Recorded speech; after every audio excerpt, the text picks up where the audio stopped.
دریغا نصف عمرم در غریبی ها گذشت، دور از پیش زن و فرزند به خواری ها گذشت.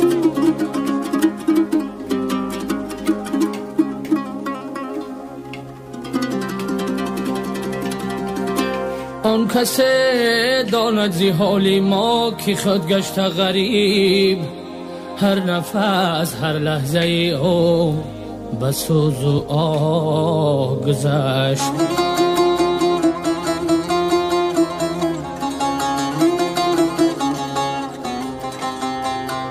از برای زندگی گشتم غریب و در بدر، دور از آغوش گرمی مادر و مهر پدر. سالها